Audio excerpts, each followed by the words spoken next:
right. Hello, everyone, and welcome. And thank you for joining us this evening for our March Janice Black Warner Speaker Series. My name is Elizabeth Stevens, and I am NAMI Westside LA's Program Director. I want to thank you all for coming out here this evening, and I also wanted to thank Janice Black Warner for making this event possible. We're so grateful for all of her mental health advocacy and her dedication to NAMI Westside LA's mission. We are so honored to have Jason Lansford here this evening as our speaker. He will be sharing how his experiences within the criminal justice system and rehabilitation programs ignited his passion for advocacy and social justice. Jason's journey led him to Clare Matrix, where he transitioned from a volunteer to the role of development and community outreach manager. Alongside his professional growth, he earned an MBA from Pepperdine University, as well as a certificate in dispute resolution. With the goal of attending law school, Jason aims to further his ability to advocate for underserved communities and affect systemic change. As he continues to pursue his passion for social justice, he remains dedicated to making a difference in the lives of others and creating a more equitable and compassionate society.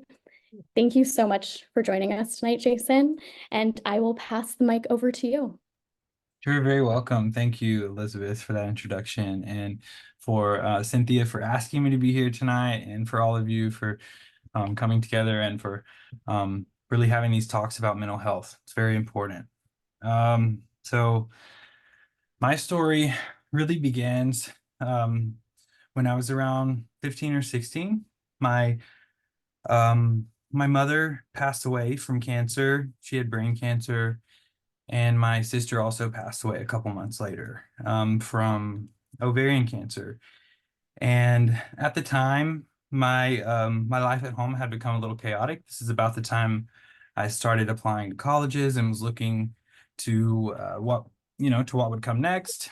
And I didn't have the same network of support that I had had before. So and at the same time, the opioid epidemic was sweeping the nation, especially in the South. So I'm from Alabama. I grew up in a very rural part of Alabama, central Alabama. And I was an honor roll student. I was at the top of my class. I loved school. I loved participating in, all of the activities. But I also didn't know how to cope with life and didn't know how to accept all of the really tragic things that happened at such a young age. So I turned to substances, and it was really easy to get prescription opioids at the time, on the streets in the illicit market, because that was just, they were flooding the streets at the time. So at 17 years old, I was a daily opiate user, and had become dependent. I would get sick if I didn't have them. So I barely finished high school.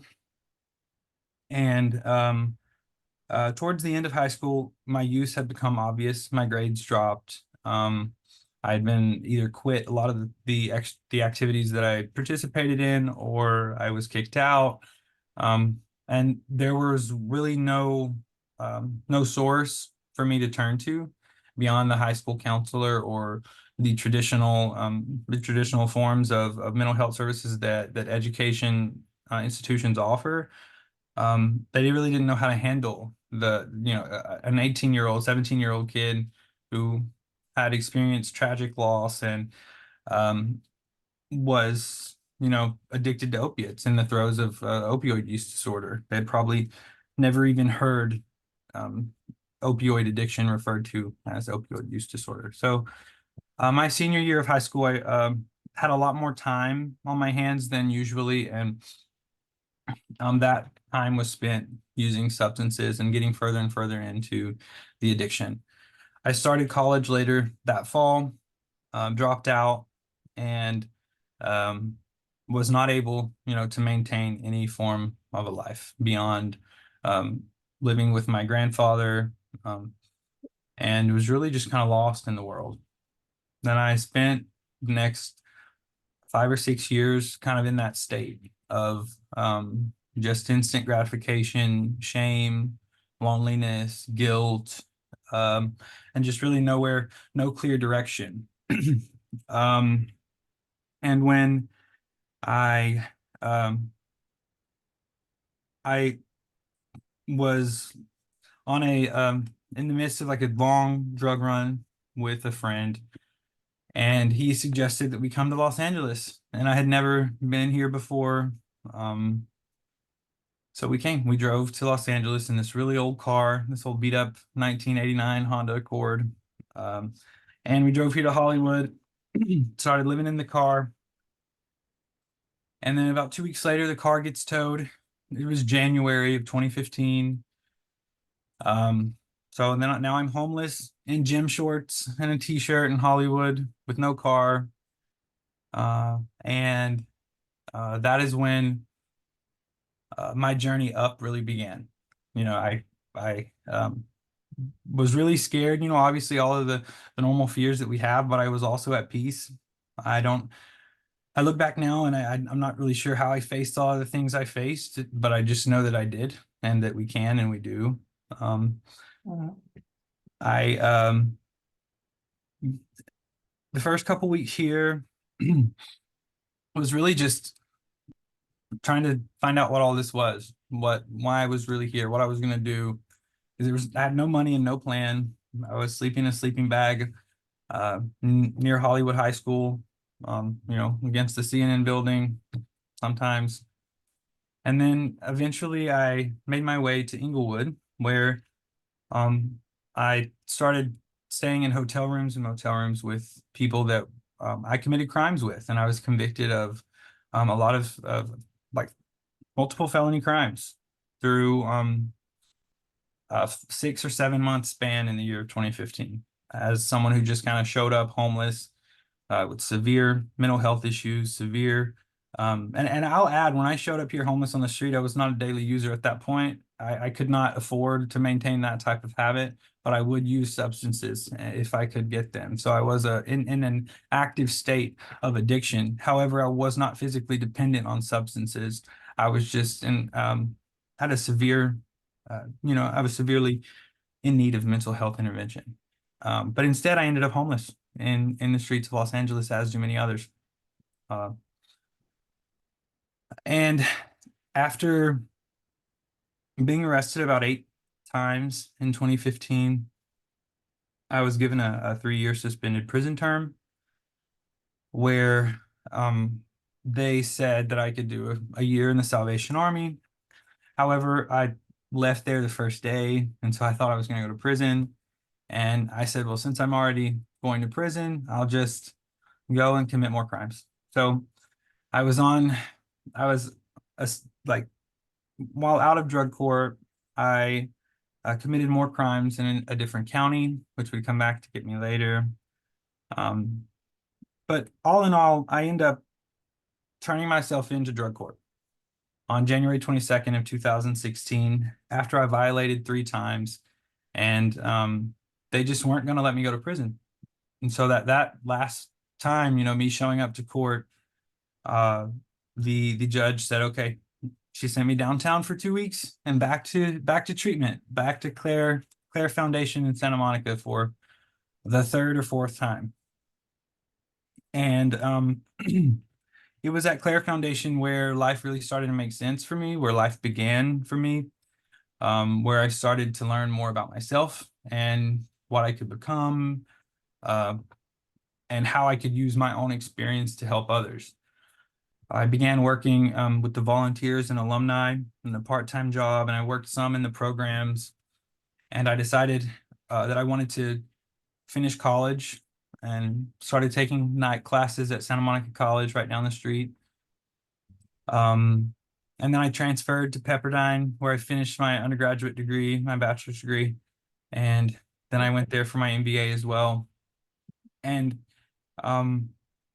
that's just an amazing thing to me, because when the first time I ever said, oh, maybe I'll go to Pepperdine, I was standing in Claire Matrix kitchen, in the residential treatment center, missing most of my teeth. You see, these are all porcelain. So like the first time I uttered the words Pepperdine, did not even have the ability to clothe or feed myself.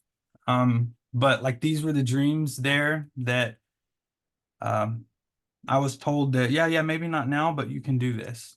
It all starts somewhere. And um, after becoming a full-time employee there in 2018 and continuing on and staying in development, I decided, my passion is advocacy and social justice and law. And in the master's program, I had a really fun time taking classes at the Caruso Law Program. And I just think that, had there not been a really good team of public defenders and just social servants that showed up in the system to advocate for someone like me, who said, this is not someone who needs to go into the prison system. This is someone who needed mental health intervention like 15 years ago, like we can't send him to, and I was a 22-year-old kid, I'm 31 now. I had no idea what life had in store for me when I showed up here. And I just got like, I got chills now when I think about it. I really can't believe that it all fell into place like this. So that is why, my inability to wrap my head around my own experience and the grace that I have been given is why that I have the passion and the fire that I have for law and helping others. And right now, I still work at Clare Matrix, where I will be, until I find that my skills or skill sets are needed elsewhere. But ultimately, I hope to go to law school. I applied for Pepperdine's Juris Doctor program, and I'm under review right now. So that might be the next thing. But either way, no matter what I do, it will always be, a life dedicated to public service and social justice, because anything that I have beyond, a criminal record is a gift that I had to, overcome obstacles to get back to, to get back to myself, to find myself. And it seems so unbelievable because it seemed like it just all fell smoothly into place. And of course, we struggled and it was difficult, and have my communities and networks of support. But I do it so that other people know that it's possible.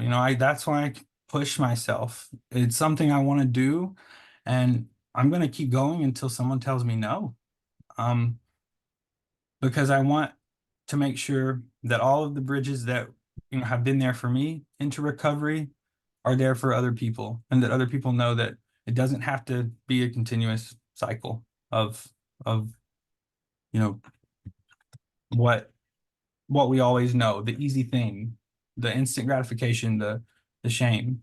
And I really think that the criminal justice system here, it does treat people differently. And people with mental health issues, people with substance use issues, and people of color, there are systemic issues with the way the criminal justice system treats people. I feel like I went through this system, like I floated through it in the hands of, something higher than myself, a higher power. I experienced something that some people never get out of, that some people never face, never want to face. And in that, I find, a duty to show up and be there for others. And so I really don't have that much more of a talk. That's my story. So if you guys have questions, I'd love to have a conversation. Thank you so much, Jason, for sharing your story. That was so impactful. I immediately saw a hand go up there. Was that you, Cynthia? It was. Please, yeah. What's your question? Jason, I'm just so proud of you because you went through life, and yes, you were on a spiritual journey, and God really watched over you. I'm sorry about the loss of your family, but you really came out to show other people what an example you are to our society. What I would like to know, what programs that you were going through with Claire Matrix, can you explain more how they handle working with Yes. addictions? Yes. So at the time, the program I specifically went through was a drug court intervention program. And it basically allowed people with felony offenses to transfer out of a drug court system. But I didn't have drug charges. My felonies weren't related. My felonies were weren't related to drugs. So uh, they were having issues in a drug court census that allowed me to be shifted to drug court and kind of saved me. But so I got sent to a residential treatment program. It was 3 months of residential treatment, and then it was followed by about 6 months of outpatient. And I stayed in a recovery, like a sober living transitional facility for a year after that. But specifically, like the program that helped mainly was the 3 months of residential treatment, just to give, and it wasn't so that I would stay away from the substances or the cravings or the urges. It was just a normal routine of having, a bed to get up and make your bed and go to breakfast. And then you have somewhere to be at 9:30 a.m. And there are things that you have to do and rules you have to follow, just like everybody else, everywhere else in the world. And so the fact that the drug court took me from the jail system of rules to Claire's system of rules, it took me a minute to catch on to like, okay, maybe I could follow these rules and stay here. But it allowed me to focus on 12 steps, but then also there was evidence-based practices available, all of the the therapies, but we also, I knew that medications for addiction treatment were an option, that if I needed the Vivitrol or whatever else that they offer. I didn't personally take any of those myself because at the time, by the time I was there, I'd already been in jail long enough to not be physically dependent. But yeah, I think one of the programs that we currently have at Claire Matrix right now that's very important is our youth program, and it's the Youth Advocacy Treatment Program. It centers around opioid use and awareness and education around fentanyl in schools. They also talk about marijuana and vaping, but the big problem is children in that age group between 14 and 18. The number of them passing away from overdoses has doubled, increased by 94% from 2019 to 2020. So the state is putting a lot of money into just having community providers go into schools and tell kids what fentanyl is and what opioids are and how to use Narcan. And it never, prior to this, the interaction with youth was always about, well, if they get in trouble, then they get sent to Claire. Or if they get in trouble, they get referred to Claire. So it was always like there wasn't necessarily a positive, it was all negative. It was kind of punitive. Like, oh, well, now I have to go to the thing. Now it's more or less of, well, Claire's coming here to like teach us something, and hopefully people can come to us and ask us questions. And the response we're getting, I had a counselor call me today. She said it was the favorite school that she's been to so far. That the engagement and that the one-on-ones, because it's not just something where they're referred to as an after-school program because they got caught with a vape in the bathroom. So I can see that the way that programs are addressing the issue with younger people is much more gentle, and it has to be focused around harm reduction, just being open and honest. And I'm trying to think of any other programs. We have the homelessness program, which we actually do outreach for people who are experiencing homelessness in the Santa Monica and West Side areas, and then do follow up and wrap around resources for them. Right. Yeah. And then our women's treatment, we have an opioid treatment program, a methadone clinic over on Washington Boulevard. It just reopened this past summer. And it's a great resource to provide for anyone with OUD. And Jason, you have residential and daily outpatient, is that correct? Yes, we do. We have a women's residential and a men's residential, both 40 beds each in Santa Monica. And there is a outpatient facility down the street from there also. And does Claire Matrix take insurance? We accept Medi-Cal, and I do not think at this time we work with private insurance, but primarily we work with Medi-Cal, government funders. And our primary commitment is to not turn anyone away because they can't pay, you know.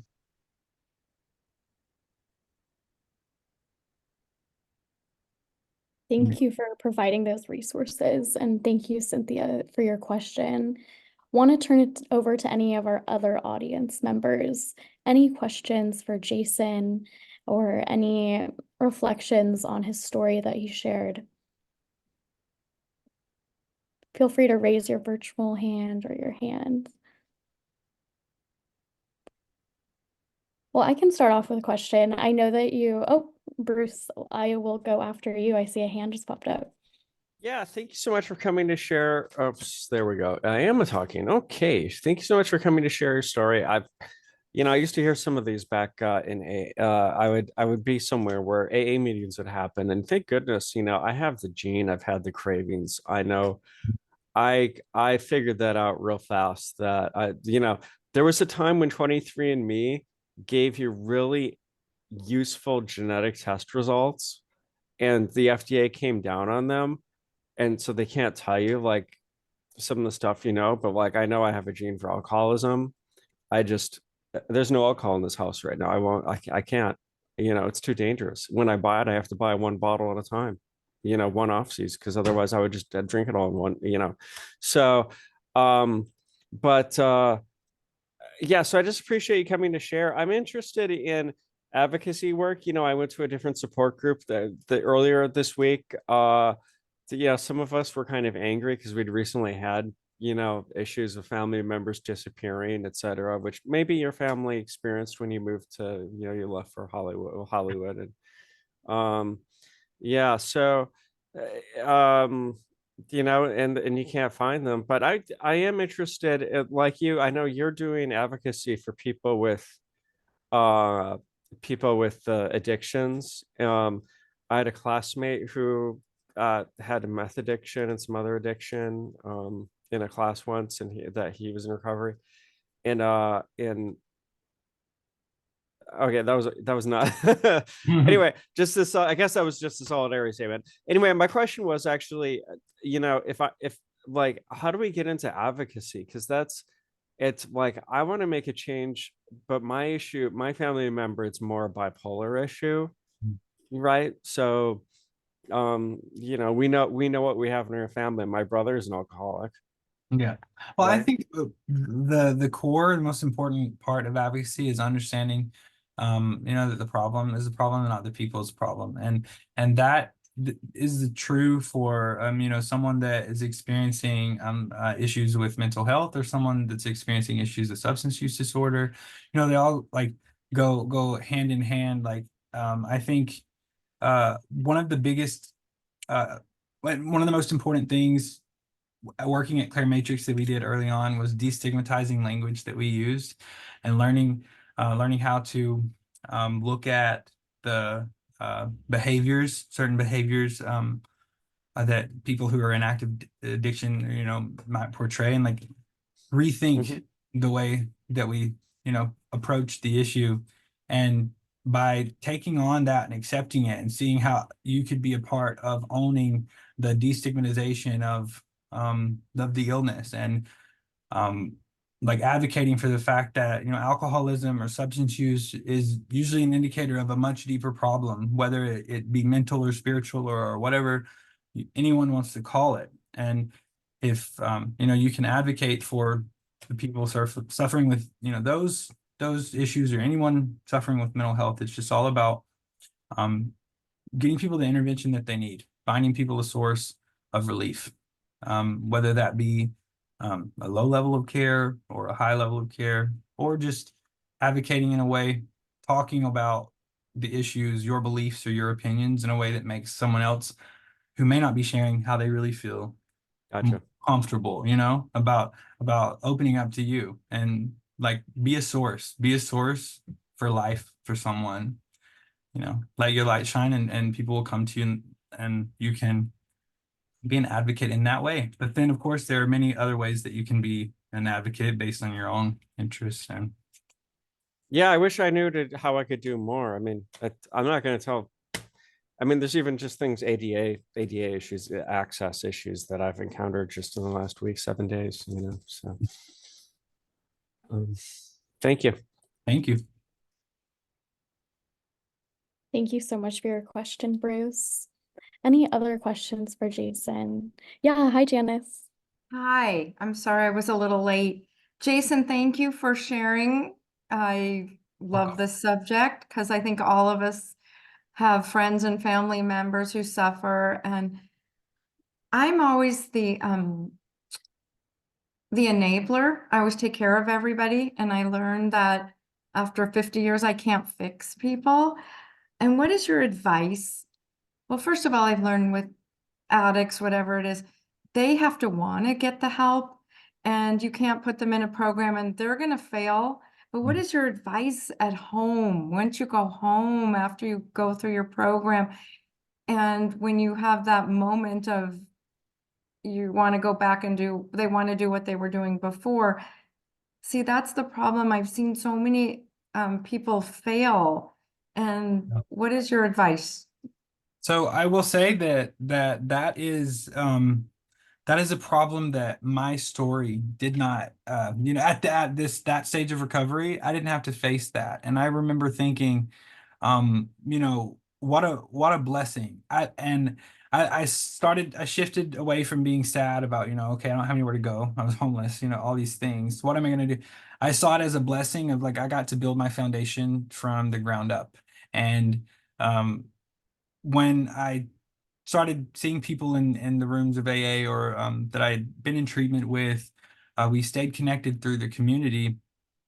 And, my advice to them would always be so rooted in the perspective of I was already separate from in some way. I got to start from the ground up, and I had accepted that. So I was at peace with it. And so a lot of it comes back to acceptance for me. And so when I give advice to others, or have opinions of it, I think that really accepting, like, if you're gonna be on the track to recovery and you're gonna do that, you need a community. You need people that you can call, that even if you're gonna go do what you're gonna go do, you can at least be on the phone with them while you go do it, so someone knows that you're safe. Or maybe they could talk you down even better. But that's the biggest part, is having people in your corner, somebody that a group that's always going to be there,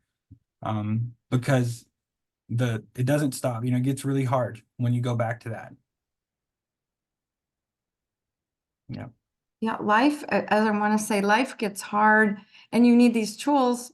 So when you're home, you can call the person. But I know a lot of people that don't want to go to AA and they don't want to do the work. And I liked what you said when I jumped in. You said you have your routine, and you made breakfast, and there's rules. And see, a lot of problems with addicts is isolation, and they're home alone, and they don't want to participate in life and do things. And I know a lot of people now who are suffering, and I always want to help. So people like us who want to help you, who are actively using whatever, what's it like when you're on the other side and we're annoying you? What's it Well, like? Should we leave you that's a good alone? question. So the whole reason I came to California is I had forgotten you started off when you said that you were an enabler.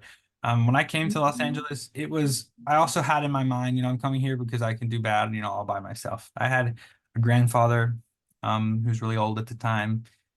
And I mean, it tears the family apart. It has a ripple effect beyond belief. And I left because I didn't want to allow my enablers to enable me anymore. I didn't but what it's like, the hearing that, well, you just have to want to do it, make it up in your mind to just do it. And that was not my story. I didn't want to do this, you know. I didn't want to go to court or get sober, go to AA. I honestly, when I walked and turned myself into the courthouse, the LAX courthouse on Imperial that day, it was my late mom's birthday in 2016. I honestly thought I was going to go to prison. I had a 3-year prison term that they were like itching to to make me go serve. And that's something, you know, something systemic stepped in and wanted it for me. Something in the world stepped in and wanted it for me. But aside from, you know, that type of intervention, there are like the social support, someone who doesn't want to go to AA. I completely get that. That was not my experience. I was chained to the desk in the courthouse, and I was like, they told me I was getting out to go to a program, and I was like, is it 12 steps? And yeah, you know, but ultimately I didn't even know what the 12 steps were, and I didn't understand like what it would be asking of me. And I think just being there to make sure that someone is safe and okay, and if they want help, they know that they can come to you and ask for it. But there's also a boundary that they know that they can't you know, interfere with your life or enmesh themselves into your daily routine, because you have to protect your own safety, no matter who it is. I have one more question. What do we do when we're getting drunk text and you know that this person is not sober or whatever they're doing and they don't want to admit it? Do you just block them? But then later on, it's hard. It is really hard. It's difficult, you know, depending on, you know, what you know of your relationship with that person or what the dynamic is.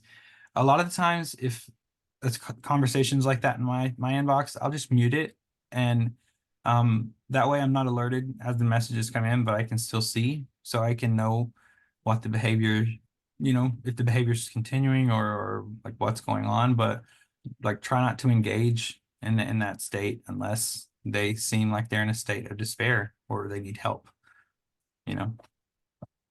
Thank you so much for sharing. Of course. Thank you. You help so many people. Yeah, of course. Thank you. Thank you for your questions, Janice. Sharon, and then Colette, I see your hand. I have a question, I have had as my patients, many addicts are alcoholic. My father was a raving alcoholic. And I've heard them say things like, if I had been rescued one more time, I would be dead. I would be dead. So I don't think enablers are at all helpful. People just have to find their own way to recovery, their own entrance into recovery. Mhm. I don't think anyone can talk anyone into anything about recovery. Am I right or am I wrong? I think you're right about that, because nobody talked me into it. Lots of people tried. Lots of very important people tried to talk me into it. And it ultimately, the shift happened when I made it happen. When I decided to take that walk of shame down Imperial and turn myself into the courthouse.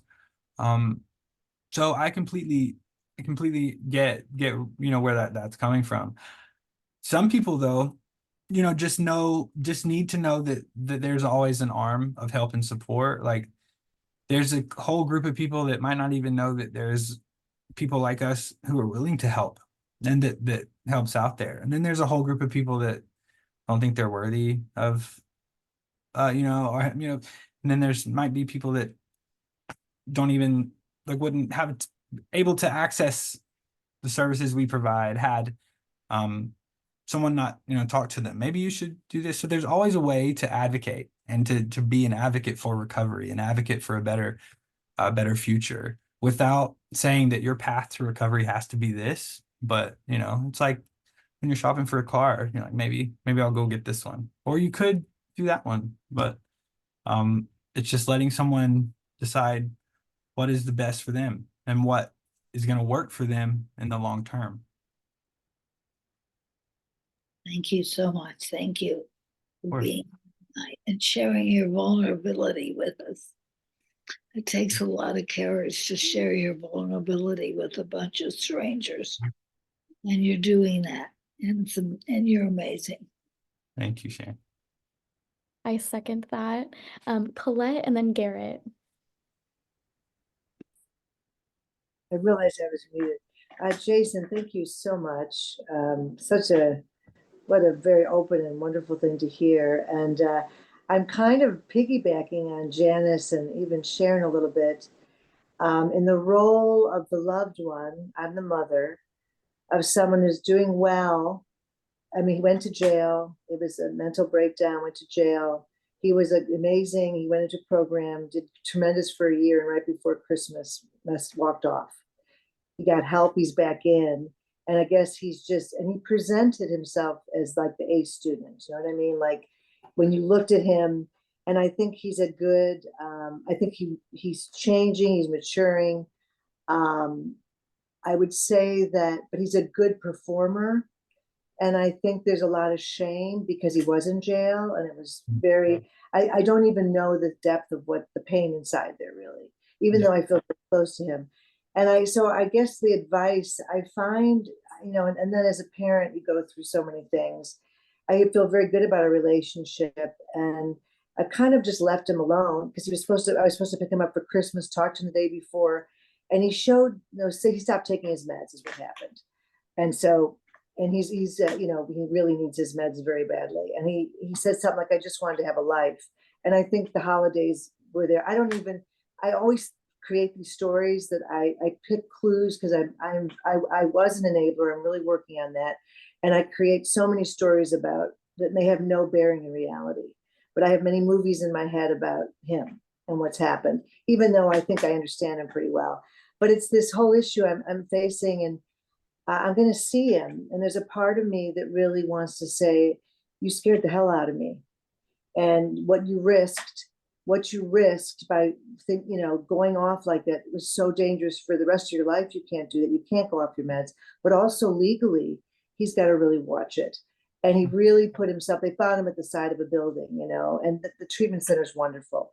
And they really like him. So I'm like, why didn't you not reach out? In my mind, I want to say, why didn't you reach out to somebody? Why did you do this? You know, and he also wants to be a man. He's 28 years old, and he really much wants authority. So I'm going to see him, and he's very looking forward to seeing me this weekend. And I'm really torn on like, and it's sort of like what Janice asked about, like how to be with someone. Because I feel like I'm getting more and more real with him for all the hard work I'm trying to do on myself to deal with the situation. And yet I feel that I guess my gut is telling me to just sit back and not say anything about what it felt to me, but just like be with him. Like, let's have a lunch and just not even just talk about this moment in this present day. The sun is shining, it's raining, whatever it is, just kind of sit with him. That's kind of what I'm guessing, but I would love any advice you could give me in these situations and how to best support. You did talk a little bit about it. You talked a lot, but that's a kind of a specific, I have anger that I've worked through because I was so afraid and what it did to me. It just, post-traumatic stress kind of, and I'd love to be able to share that with him at some point. But my guess is that I should just kind of sit with them and see where he's at and just have a meal with him. That's what I'm guessing to do. I think that's a good start. You know, coming from a 31-year-old man, like, I think, you know, that's always, you know, a good start. And I have to think, like, he knows that he scared the hell out of you. He knows that you're hurt, that he hurt you. He knows all these things. And like hearing it again, you know, I don't know, for me that might perpetuate more of the shame and the guilt, but just ultimately making sure that he knows that your priority is your own safety and his own safety. You're both being in a place where you have peace and serenity. and that's kind of where you're coming from, because all of everything that's already happened and those fears and those feelings, they're already in the past. And so, like you said, all we have is the ability to be in the present, to sit with him and to see where he's at and decide, where you want to try to steer the conversation. And maybe, you could catch that thread of, well, this is how this made me feel.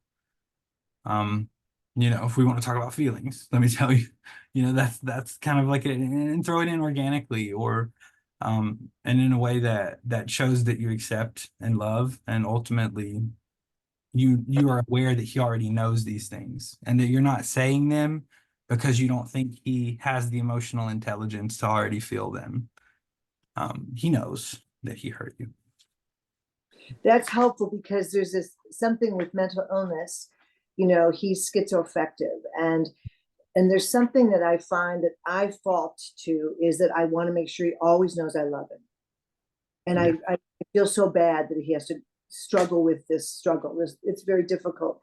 And he is working hard. So what I find my go-to is like, love, love, love, I'm here. And I feel like I might be taking away, like, for instance, because he didn't show up for Christmas, I'm not bringing one Christmas gift. This is what I'm going to go visit him, but he made a choice.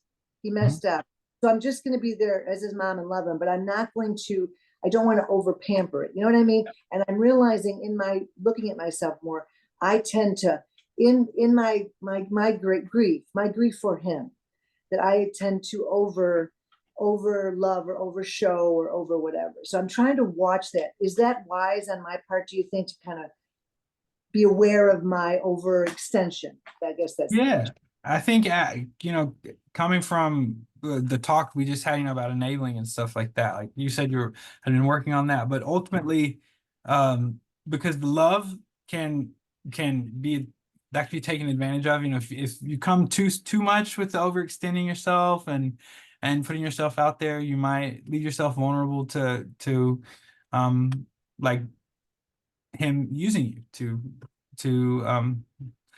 do what he's gonna do. But ultimately, just being authentically yourself. How do you feel in that moment, sitting there with your son, how he's presenting in that moment? And ultimately, because you don't know, like, when he gets there to see you, he could stub his toe on the porch and all the feelings change. And so it's just about, like, riding the carpet that you're on right there. That is great advice, and that is so not easy to do. I mean, that is training. I mean, I'm getting better, but I have to train every day to be quiet, to quiet my crazy mind and my fear. And it's working, it's helping, but it is like a discipline. But I love what you said, that I can't go with any pre-ideas, because he might stub his toe and it's going to change in a second. And I've got to just be there in that moment. Mhm. Very helpful. Are you a person that, like, someone like him at some stage could reach out to? Yeah, I would be willing to. Something like that, or people that might, when they're ready, like Mhm. you've had a similar journey in some ways, and it's so nice to know you're there and you want to help people. I'm so grateful. Thank you for being here.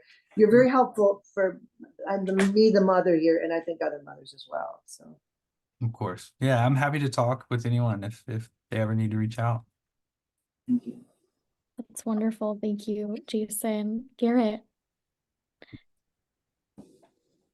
Did you have your hand up, Garrett? Okay, there we go. There we go.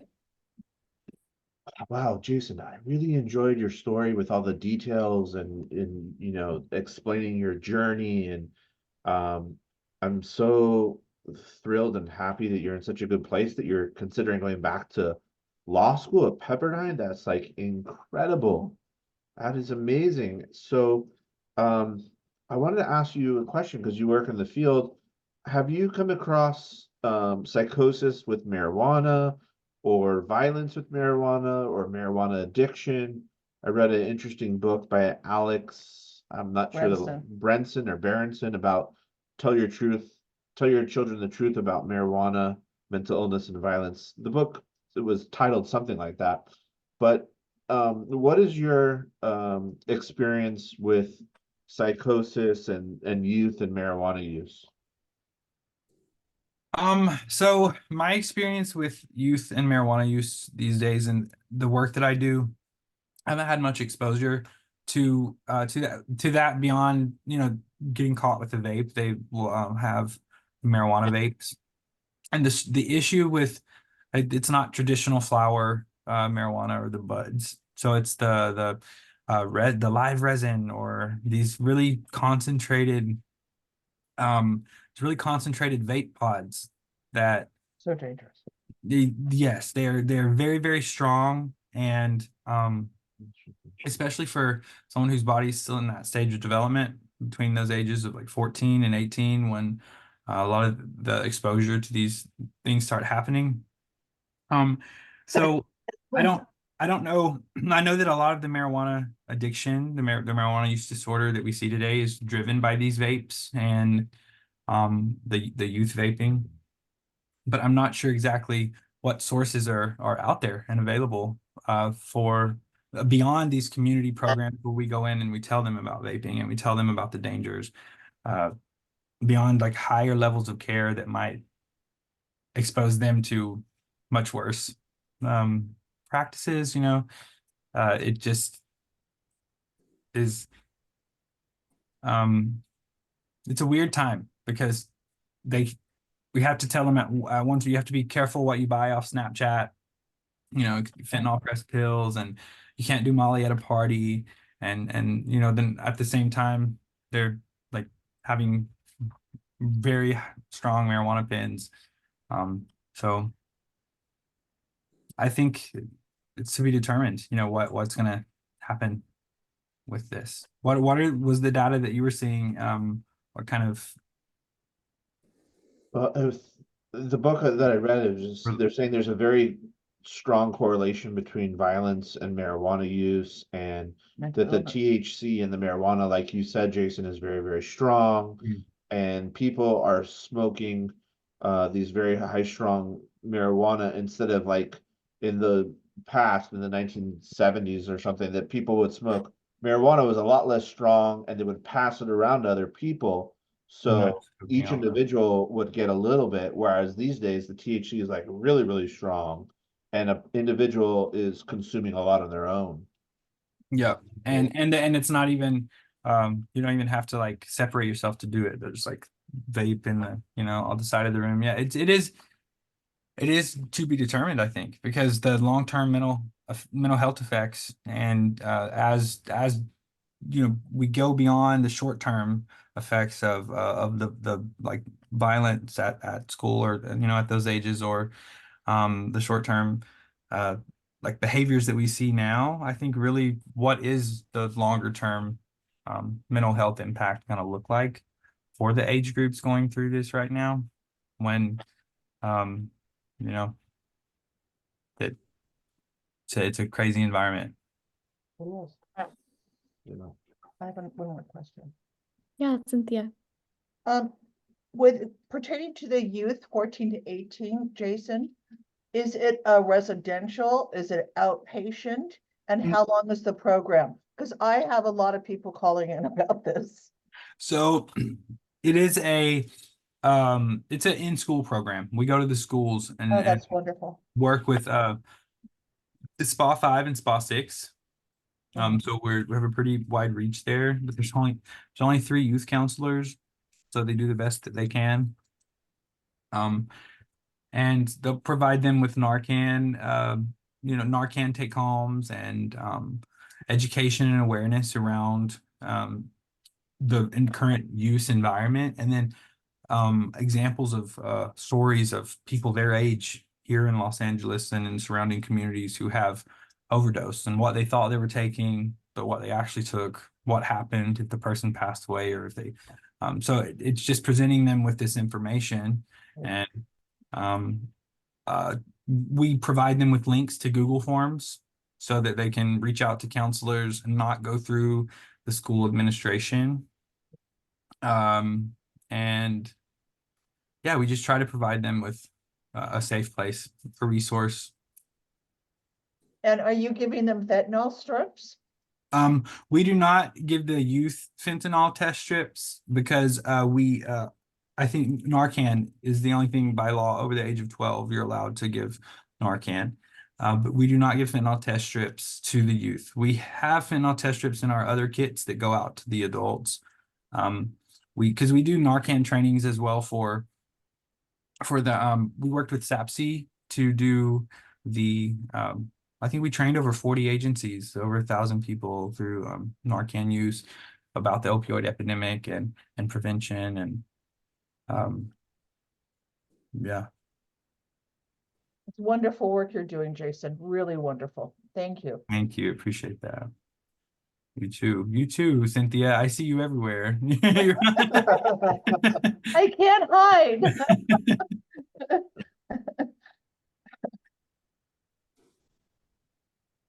All right, who's next? Lacey, I see your hands up. Hi, Jason. Thank you so much. I'm keeping my camera off because my internet's unstable, so I think I'll be able to hang with you all if I do this. Okay, thank you so much for all your information, and I do believe there is a blessing on you. Definitely to make it through all of those felonies in the system, you know, to come out just wonderful like this. So blessings to you on your endeavors. Okay, my question is, I'm not familiar with the opioid use disorder. And so I don't, I'm not sure if you were saying that you had an additional mental condition on top of the opioid use disorder. And I do know that people with mental health conditions will self-medicate. So I don't know if there's a yeah, there were underlying issues there. You know, when my mom passed away, there's just another issue where, my mom passed away and I lost health insurance when I was 17, so didn't have access to the I'm so sorry, I lost my train of thought there for a second. So when my mom passed away, I didn't have access to continue getting help. And what it really was like opioid use disorder was a symptom of me not dealing with the grief, me not dealing with anxiety, me not dealing with like guilt and shame over other things. So it self-perpetuated. So had all of the same events occurred in the way that they did, but there'd been just the one individual or person in my life who had the ability to say, you're not doing this, you're doing this, your kid, no more, like that could have changed things, and put me on a track to where I could have gotten the help for the mental health support that I needed instead of coping by using the opioids and marijuana and all these other things, because ultimately that's not the type of person I was. And I was always curious about using those types of substances, but even a daily opiate user. I graduated number 4 in my high school class. So it was a very tough situation because people didn't want to look past the fact that things can look good on the surface, but someone can have a really severe mental health issue, and instead of facing, or wanting to get to the core of that, they push you away because they don't know how to handle or to address the issue. Got it. So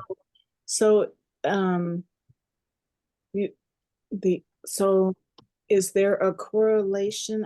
I'm sorry if you answered this, but I'm just thinking, okay, were you self-medicating? And so is that an opioid use disorder, or when you self-medicate, is it a disorder also with other drugs? My pattern of use in my self-medicating, covering up and refusal to cope with the grief and the mental things that I was going through, my pattern of use developed into a physical and psychological dependency on the opioids.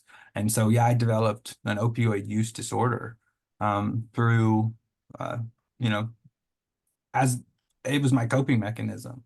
I will say that, we all, make choices in how we deal and cope with things. And once I put something in my body and like the chemistry, how my body reacts to it, and am I going to want to take another one, or am I done with that? I don't really have much control over like how it makes me feel. I only have control over my action like after. So it just really is important to understand that you can develop an opioid use disorder, a much larger problem. You can find yourself wrapped up in an entire system trying to get help for addictions that maybe didn't even have to happen or start or progress in the way that they did if you'd have gotten the right mental health support in the beginning. Great, thank you. Yeah, Lavon.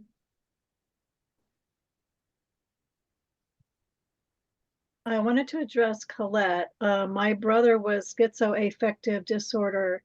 He passed away. I really believe that my brother Craig, a lot of times could not really help some of the actions that he did. And that's all I want to say about that. Okay, so me, I have a 41-year-old daughter who is addicted right now to fentanyl. She's been a drug addicted to drugs for 20 years, and right now it's fentanyl. And we are raising her 10-year-old boy, and we had an episode that happened February the 3rd where it was a violent situation. Because we knew that the father had just got out of only detox and the mother had gotten out of only detox for fentanyl, we felt like we had to become the monitors when they wanted to see their kid. So we got tired of doing that.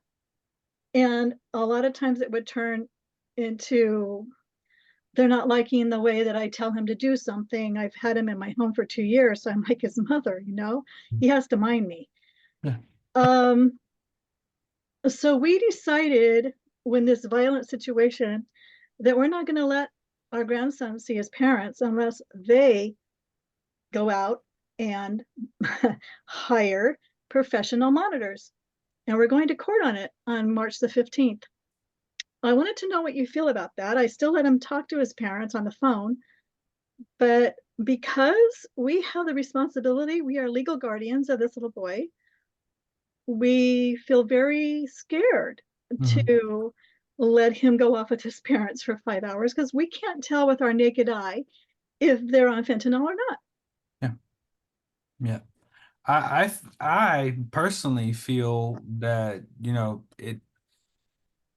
you are doing the right thing, in my opinion. Like you should, if there was a violent situation, that had to do with the parents seeing the child and they're in active use, and it's known that they're in, active use fentanyl, that's a very strong and potent substance. So even just a little bit of it left somewhere in the wrong spot for a 10-year-old body is not a good thing. So just that right there alone, aside from their behaviors and their lifestyle, the way they live, they're homeless. I mean, I don't even know where my daughter is. I don't know where the father lives. I don't know where my daughter, I know she's in St. Joseph Center right now. She's getting a wraparound program for 180 days. I did apply to care court. I got denied because she is getting wraparound services, but it's only for 180 days. Yeah. I've done everything I can to help her. And now, of course, everything you can for her. You got to do, like, you have a 10-year-old kid, right? That and keeping him safe. Yeah. That's, like I look at it as like, if you're fighting to keep her safe, you're fighting to keep, trying to like that, you can't do that. No. And I think you are still helping and supporting and maintaining her safety in some way because you're raising her child. So, I mean, the position you're in, it sucks, but you're that one person that stepped in for that kid. So, just know that everything that you do and all these choices that you make now are going to impact what happens when he graduates high school, 8 years from now. So like putting that buffer and showing him that someone cares enough to protect him, and just follow your intuition, because little boys need that. Thank you. Yeah, of course. Thank you for sharing, Levon, and thank you for your response, Jason. Do we have any other questions this evening? Yeah, Janice. I just wanted to applaud your answer, Jason. As you know, it's funny. Every time we have a speaker series, all of us have different issues that we're dealing with, but somehow each and every one of us are connected. And I honestly went through that with my 3 children. Their dad had monitored visitation, and I didn't go. The courts made sure that he had someone, and he was not in his right mind, and the kids remember. So you are doing the best thing, as you said, Jason, all the impact that this little boy has when he's 10, when he's 37 years old, he is going to be hopefully a parent of his own, and he will remember, they remember the trauma. I don't know what it is. My 3 kids remember those moments when they were 4 years old, and they can't get it out of their mind. So you are protecting him, and you're doing a beautiful thing. And sometimes it's hard. And as Sharon says, people have to find their own way to recovery. And me as an enabler, I've gotten stronger, and even my adult children notice it. But I have to say, Jason, that was the best advice, because she's doing the right thing. And nothing is easy. And what my girlfriend used to say, with mental health and all we're going through, hope for the best, but expect the worst. Thank you. Thank you. Thank you so much for sharing, Janice. This has been such an amazing Q&A. Jason, thank you for all of your thoughtful answers. Of course. Any last questions for Jason before we wrap up for the evening? All right, I'm doing one last look around. I really want to give a huge round of applause, Jason, for sharing your story, for being with us this evening, and then for everything you've given our community in this Q&A. Thank you so much for everything you're doing. Thank you. And thank you everyone for coming out tonight and asking these fantastic questions and your engagement. And Janice, thank you for making this speaker series possible. Thank you, Janice. Thank you. Thank you. All right, everyone. I hope everyone stays dry on this rainy evening, and have a great rest of your night. And thank you, Elizabeth. Good Thank night. you. Thank you. Thank you. Bye. Hey, everyone.